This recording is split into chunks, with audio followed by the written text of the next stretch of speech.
Welcome back to the latest edition of the Laura and Becky Show. So things are a little bit different today because we're going to do a podcast on anxiety. So we want to let you know about our sponsors at the start of the show.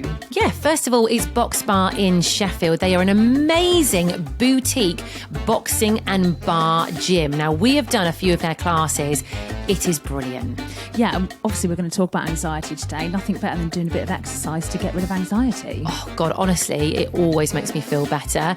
If you've driven past the gym you've never been in, perhaps you're a little nervous to try it, definitely give it a go because we absolutely loved it. And also, you get your first class free. Yeah, check them out. It's at boxbar.co.uk. Now, our second sponsors are Rolling Tap Mobile Bars. We absolutely love these guys. I mean, it's a partnership made in heaven, isn't it? Because they do drinks. They turn up at your event, any event that you're doing, and they will serve you drinks, whether it be rosé, whether it be cocktails, whether it be beer. What was it? Draft and craft? Why do we always... Draft and craft? Yes, draft and craft. Draft. Yeah, if you're a beer lover, you'll know what we're talking about. But basically, they do it all. They do cocktail masterclasses as well. So definitely check them out. Yeah, have a look at their Instagram. It's Rolling Tap Mobile Bars. Now, the episode today is all about anxiety. We love the fact that you listen to our podcast. This one's a little bit different today. We like to do kind of a serious one. So if you are back for more, thank you so much. If you're new to the podcast, then have a listen to this one and the others. The other ones are a little bit different to this one. Yeah, and whilst you're listening, give us a like, a subscribe, a follow, and a cheeky little review. So we're doing something a little bit different today, aren't we? We're mixing things up a bit. Now, in season 1, we did an episode on death. And it actually went down really well. It was a really popular episode with people, wasn't it? Yeah, I think it's one of the... We were quite nervous to do it, but a lot of people, or seemingly, especially after we did the podcast, admitted that they worry about death as well. Yeah, I think a lot of people do. And obviously, you know, most people have experienced death in some capacity, like someone close to them dying, the fear of dying, the fear of their children dying.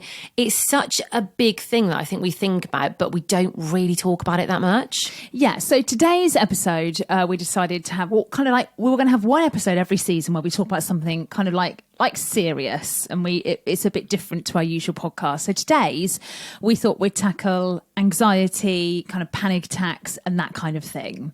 This is something, isn't it, that when we've asked on our social media, you know, is there any topic you'd like us to cover? Anxiety comes up a lot. Yeah, well, I think when we talked about death, I mean, obviously there's an anxiety around dying. It kind of like in everyday life, I think, especially like women our kind of age. I know we're not exactly the same age, but I think anxiety can creep up on you when you least expect it. You can live your whole life with not one. I mean, I think it's a little bit like you. Yeah, I was just going to say what you're saying is resonating actually, because pretty much my whole life, I never suffered with anxiety until, and I'm trying to remember the exact date, it was January last year, so January 2021. And it was basically a culmination of a lot of things happening at the same time, some really stressful things. So I remember when it hit me. So I think we just come out of that weird Christmas we had where people were allowed to see each other. Then at the last minute, Boris changed his mind. He was like, no, you can't see family and friends. It was all a bit of a weird one, wasn't it? Then we went into January, and 2 weeks in, another lockdown hit, didn't it? So what was happening with me at the time, I'd lost my dad the year before, but hadn't really dealt with it properly. I kind of like carried on as normal, but it was definitely there in the back of my mind still. So there was that. I'd just been dumped at the time, literally just before the lockdown came in. And I think probably that's what made me spiral a little bit. Also, I was getting evicted from where I lived. Yeah. Oh my God, yes. Yeah, and that was so stressful. I felt very out of control with that situation. And that kind of led on to like a big, you know, legal, stressful battle.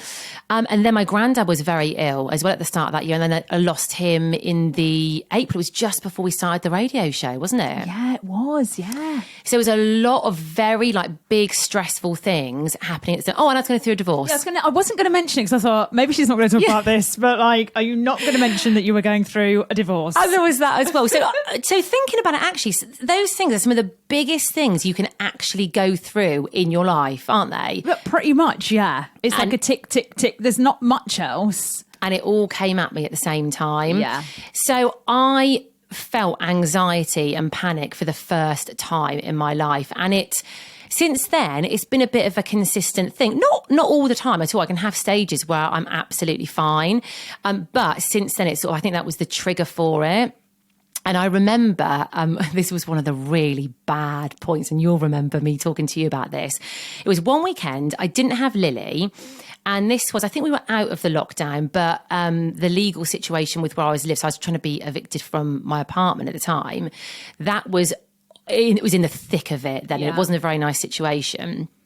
Anyway, it was a Friday night, I was in Tesco and I was shopping, and I got this thing into my head that somebody who wanted to evict me from that company, they were going to come to my apartment that night and they were going to shoot me.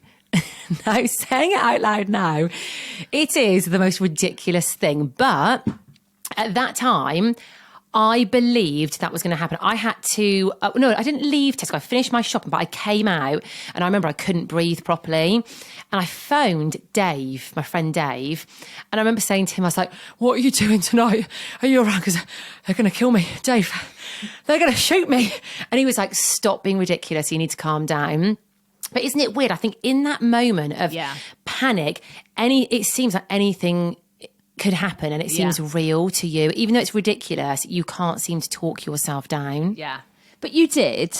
You did talk yourself. I did. I can remember a few times. I remember when you got was it an email or letter from your lettings agent, and you rang me and you were like, fuck. And I remember you reading it out and I was like, are you kidding me? Yeah. That whole situation was shocking. It was awful. There was one time we were doing our radio show as well. Do you remember this? Yeah. And again, I got some sort of correspondence from somebody to do with it that really made me panic. Yeah. And I actually had to leave the show. Do you remember? And I was in it. You were putting songs and you're like, well, just put another song on. Don't worry. We won't talk for a bit. Talk, did we? No, but I was in such a state of just, I didn't know what to do with myself. I really didn't. But I mean, you've seen me. There were so many times when I'd come into the radio show or I'd see you out of work and I'd just be a mess because there was so much going on and I felt completely out of control. Yeah. And it's such a horrible wobbly feeling, isn't it? I think it's weird when you have it. I mean, I think a lot of people deal with anxiety, but if you've not had it before, that feeling when you have like a panic attack or the feeling of panic or the feeling when you're wobbly, like someone going to you, like Dave saying, you're being ridiculous. You know you're being ridiculous. Like you almost know you're being ridiculous, but it doesn't stop the feeling. Yeah. So like, but I know I'm being ridiculous, but that's literally what I'm feeling. Yeah. It's the weirdest thing. And your mind can run away with you. So once you start having one negative thought, Yeah. I feel like then they get worse and worse. And I think sometimes a lot of people suffer from it when they go to bed at night and they can't sleep and they sort of, their mind starts thinking about things. And I'm a little bit like this at the moment. Like my mind is on overdrive at night at the moment. And it's really hard to kind of like switch off and relax. I feel like I'm a little bit in, what's it, fight or flight mode, isn't it? Yeah. I'm a little bit in, what am I in, fight mode? I don't know which mode. I think flight. No. Yeah, a bit. I'm not sure if you're in fight mode. It's like a high adrenaline. Yes. Isn't it? That's what it's like. My sister, when she once said something a couple of years ago, she was like, I know I'm anxious because I can't land a thought. And I was like, that is such a good way. She's like, when someone's talking to me, I know they're talking at me and I'm listening, but I'm thinking about other things at the same time, or I can't just think about one thing.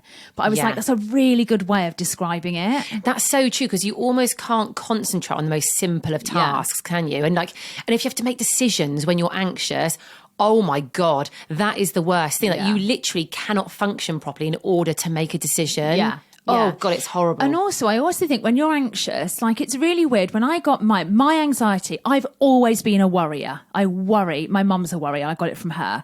But when I started dealing with like panic attacks, anxiety, it was after I had kids. Like I found like a lump in my boob. I think that was the catalyst, that I didn't handle that well. Won't talk about that on today's podcast. But anyway, my anxiety definitely stemmed from being a mum and worrying about dying or them dying, or there's a lot to deal with. You're working, you've got young kids, you're tired, and it was a party. I was doing a party for my daughter, doing the party bags, thought I'd counted them out correctly and I hadn't. And then I just randomly, out of nowhere, had a panic attack. And then I was like, I'm going to forget to pick my daughter. It was like 10 to 3. And in my mind, a bit like you with being shot. I mean, I didn't even, but I was like, I'm going to forget to go to school. Even though I knew it was 10 to 3 and I had to leave at 3, I was like, I'm not going to make it. I'm just going to. So I rang like my partner at the time and I was like, you're going to have to do the school run because there's something wrong with me. And he was like, what? So that was a panic attack. Then I had another panic attack where I thought I was going to die in Meadowhall. Yes. That was the most I would never want to relive that. Tell that story quickly because that is that was story. That was weird. I was working at the time. I had Grace was at school, Rose was at nursery, and my work took me like around Yorkshire and Derbyshire. It was fucking mental at the time. If I think about it now, it's no wonder I had a panic attack. Anyway, I was in Meadowhall, I was doing some work, and I was sat in Starbucks having a coffee, and suddenly something switched in my mind, and all I could hear was like the noise of like footsteps or the clinking of the cups or like just these random noises. I couldn't concentrate on like a normal noise. It was all these loud noises. So I thought, that's weird. And you'll laugh. I thought I needed a poo. And I was like, maybe I just need a poo. So I had a coffee. So I went to the toilet and didn't need the toilet and then stood up and thought, okay, no, I feel really weird. I feel really odd. And I thought, I'm going to die. God. So I thought, I need to get out of Meadowhall. I need to get to my car. So I was walking through Meadowhall and literally every step felt like I weighed about 50 stone. It was really difficult.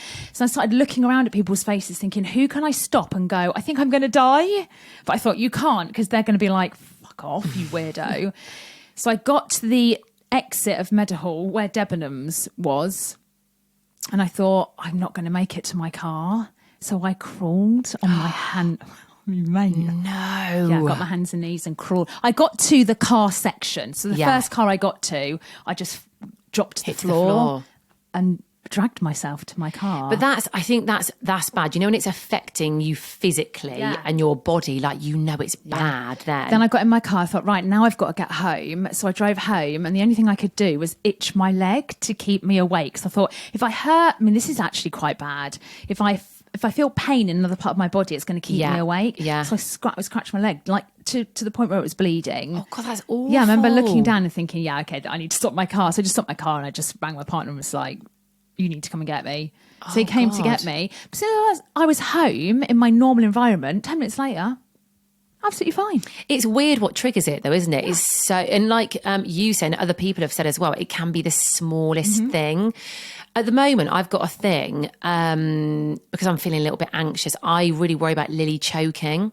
Yeah. That's a massive thing that I've got. And I always think, what would I do if she was choking? And last night in bed, I was trying to get to sleep and I kept thinking about it and picturing it. And I could not get it out of my mind. Yeah, that's anxiety, but just coming out in a really weird way. It's almost like when you're anxious, your worst fears come to the forefront, don't they? They're more apparent. Yeah. And that's obviously what that is. Yeah. I think for me though, sleep, it's really weird that you say like people, the worst things happen at night time. For me, I'm the opposite. Yeah. My sleep is my go-to thing. Yeah. I know if I'm feeling really bad, I just need to go to bed and sleep, and I can get to sleep if I feel anxious like that. Yeah. It's really odd. I can, and then sometimes I can't. It's weird, but I know what you mean. Like, sleep does make you feel so much better if you're anxious, because you're tired. But when you're anxious, you're emotionally drained, aren't you? And you feel more tired. Yeah. You think, I'll have a glass of wine, but that's going to make you feel bad the next day, and you get into that kind of cycle of. I mean, I suffered with anxiety from that moment, from Meadowhall on, probably for about 2 years. I gave up work.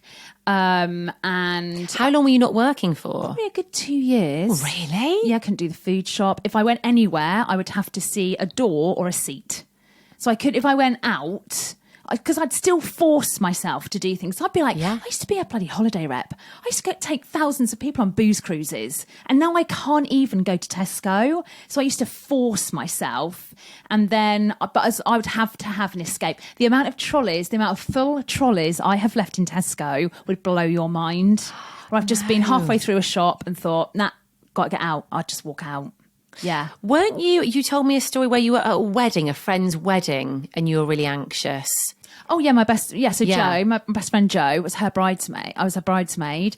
I was having a really bad time. We drove down there. I had to lie flat in the car. I couldn't sit up. I don't know why. I can't remember. I remember getting there and she was just like, go upstairs, go to my room. I've made a corner, because Joe was really good with me. So when I used to go out with Joe and I was anxious, she would just look at me and I'd give her a nod and she'd be like, I've got to get her out of here. So she would literally pick me up. That's so take me good. outside to sit me on a couch. Like, there was no questions asked. She wasn't like, what the fuck's wrong with you? She'd be like, I've got you. She knew. Yeah. God, you need someone like that, don't you? Yeah. And I would like to think I would do that for anyone, even a stranger. If they were like, hi, I'm feeling anxious, I'd be like, what do you need? Yeah. Oh, you've done it for me before. Yeah. Remember we were on holiday? Oh, yes. Yeah, you put your arm around me. We were walking down the beach, weren't we? You put your arm around me and you were like, it's all going to be fine. Yeah, you're like, is it? Yeah. I was like, yeah, let's go and get a rosé. I mean, that's probably the worst thing I could have done. But yeah, I was her bridesmaid, so she'd made me a little corner. I got ready and I thought, all I need to do is walk down the aisle. That's all I need to do. And the pictures of me from that wedding, I look awful. I'm so skinny. I'm really pale. You can see I'm not happy at all. Yeah. But I kind of did it. And then I just, like, halfway through eating, I just thought, I can't. I just went to bed and left like Grace, because Grace was the bridesmaid as well. So I kind of always gutted that because she had the singing waiters. You missed the singing waiters. Yeah, but gradually, the more things I did and the catalyst moves, I went on holiday. But at the time, I also did have an inner ear infection, which my doctor just kept going, there's nothing wrong with you. And I was like, I'm dizzy, I know I am. And it turns out I did actually have something wrong with me. Oh, really? Yeah, so once I got that, I went on holiday and then I went on Ant and Deck. I went on live TV in front of millions of people, and that ended my. I'm not even shitting you. What made you able to do that? If you were feeling anxious, what made you able to? I didn't know it was happening, did I? Oh, of course. So yeah, I just went and then got pulled up on live TV, did Ant and Deck, and I remember coming back from that because they sent me to Paris. Got back from Paris, and I was like, "Law, that's it now. That's enough now." I watched myself on live TV, and I was like. You can do it's over. Yeah, and then I got the radio job, and then I was just... Don't get me wrong, though, mate. I still have days. Yeah. And times when I feel really anxious. And, I mean, I had a panic attack, didn't I, before I went on holiday this year? Yeah. But I can control it. I think that's the thing, isn't it? It's knowing kind of how to control it. With me, when I was feeling really anxious, it was the first time I got into podcasts. I didn't really used to listen to podcasts before that. And I remember this one day I was driving to see my friend Emma in Norfolk, and it was tipping it down with rain. It was really grey. I was feeling really, really depressed and anxious and just down at the time. And I started listening to Stephen Bartlett's podcast. And that really helped me. Like, I mean, this is going to sound awful, but hearing other people, and especially sort of well-known, celebrities or sports people who've suffered from the same thing as you, actually makes you feel okay about it. Oh, absolutely. I think it was a Liam Payne one was the first one I listened to, and he was talking about how he felt depressed in lockdown. I was like, if Liam Payne can feel like it, I can too. And then obviously I listened to loads more. I think talking about it with somebody as well, that really helps in hearing their experiences. And I'm sure today, even us two talking about this will kind of make people think, oh, okay, other people do suffer from it. Yeah. I mean, playground is an example of feeling anxious. I remember standing on the playground thinking, I'm going to pass out. But really, you're like, hiya, you're right, yeah, we're good day. But inside, I'm literally dying of anxiety. But I'm like... That's the worst as well, when you have to speak to people, isn't it? When you have to put on a brave face when you're feeling anxious. I think going for a walk is a massive thing for me. I mean, we love walking anyway, don't we? But going for a nice walk, I always think cutting back on the booze when you're anxious is a good thing as well, because that makes me feel even worse. Like, you crave a wine, don't you? But actually you feel so much worse the next day. And also, so, I mean, we won't go too much into it, but I do think lockdown has just chewed us up and spat us all out, and we're all wandering around going, did that just actually happen, and how do I feel about it? Yeah. Well, like you say, I think we've talked about this a lot. We feel like everyone might be suffering with a little bit of PTSD after that, because it was such a massive thing, and then you're expected to just go back to normal as if nothing's happened. Yeah. And obviously at the moment there's the war in Russia. Yeah. There's, the price of living. Like, it's all very negative. Social and media. Yeah, it's a lot. It's a lot. It is a lot. So yesterday we kind of said that we were going to do this podcast on anxiety and kind of asked if people had panic attacks and what caused them. I'm not going to we decided not to use names, but thank you so much for getting in touch. Like, loads of people have said stress causes panic attacks, and feeling a situation is out of your control, which is massive. That's a massive one for me. Someone else put loads, just like the smallest of things can set off a panic attack. Overthinking about their worst fear, which is death, which again we can relate to, can't we? Claustrophobia. Someone's put. I'm claustrophobic. Also, someone's put, many things. Last one was preparing to go on holiday. I think, well, as well, with that, like going on a holiday can be quite stressful anyway, but especially with everything with the pandemic and people haven't been away for a long time, it makes people more nervous. Yes. And then we asked about kind of anxiety and do you live with it? And how you cope with it. So again, thank you so much for like getting in touch. So someone's put simply telling someone close to me, like I'm feeling a bit wobbly, which we've said is that like saying to someone, I feel really anxious. Like, can you help? Or just bear with me because I'm a bit like, also caffeine as well. I don't think we love our coffee and we love our rosé, don't we? But they don't help. Exercise, yoga, a walk can help. Self-care books, listening to podcasts. Someone said they had CBT. Now they're on diazepam and CBD. What is CBD? That's cognitive behavioural. No, isn't it the? Oh, is it the cannabis oil? Yeah. Oh, is it? So. Yeah, I think so. Enough. Yeah, fair enough. It must be good for you. Listening to calm and breathing exercises, meditation as well. I really want to try meditation. See, I do this at night. If I can't sleep, sometimes I will put on like a sleep meditation or like a positive meditation. Especially if my thoughts are running away with me, I'll stick one on. Yeah, exercising. Lots of people have said, and offloading on the husband. That's a good one. That's what they're there for, isn't it? Another thing as well is I always find like a sweet peppermint tea really good in the evenings. That's really good for calming you down. It's quite nice and sweet and hot. So yeah, I'd recommend that. Yeah, I always think that it's one of those things where you can't control anxiety, but you can. Like when it sweeps over you, I just think, I'm screwed. I'm just going to have a day where I know I'm just going to feel really anxious. Yeah, I never used to be any good at that. I used to think, no, I'm not going to feel like this. I'm going to do something that makes me feel better. But more recently, I just let it be now, and I'll watch something on TV or stay in bed for the day or, do whatever your body is telling you it needs to do. Yeah. One thing you're really good at is you're not a worrier. I'm always really, really jealous of people that don't worry. My sister, she does not worry about a thing. Yeah, no. Like nothing. Yeah, no, I'm not a massive worrier at all. Whereas I am. Like, there's so many times where I try and take your lead on things. I'm like, like something happened yesterday and I was like, I don't want to go in. And you're like, I'll be fine. And actually, like, I remember walking out going, they didn't even say it. Do you know what I mean? Yeah, I worry about like really silly little things. I don't want to pass it on to my kids. And I think I have with Rosie a little bit. Well, do you know what? You say that though. My mum is the biggest worrier I have ever known in my life. Like it's to the extreme. She hasn't passed it on to me. No. So you never know. Are your brothers worriers? Nope. Oh, that's weird, isn't it? Really that's weird. a good thing, though. It is a good thing, I'm hoping I kind of don't pass it on, but Rosie isn't. I mean, Christ, look at her with her jab. Yeah, bit of a worrier. I literally was watching her going, yeah, that's me. I think when she's older, though, she'll be okay. That's my prediction for Rosie. Yeah.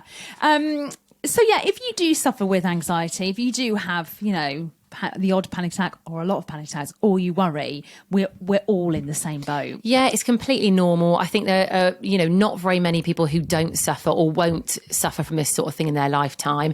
So yeah, I mean, you can always email us, drop us a message on social media or email us. Yeah, and I would recommend if you are out and about with people and you do feel anxious, and like someone said that message, just go, I feel a bit wobbly. That's a really good way of describing it so that person doesn't worry, but they kind of get it. Yeah. Just tell someone. And if someone tells you they feel wobbly, just go, I've got you. Yeah. We'll no sort questions it. asked. Yeah, I've got you. That's it. Last one tomorrow. I can't believe it. Last one of season 2. Now, this is becoming a bit of a tradition. Yeah, talking of being wobbly. Yeah, we are going to be wobbly tomorrow because we are going to have some drinks whilst recording the podcast tomorrow. So it's going to be a more of a fun one, isn't it, tomorrow? Yeah. So we'll see you then.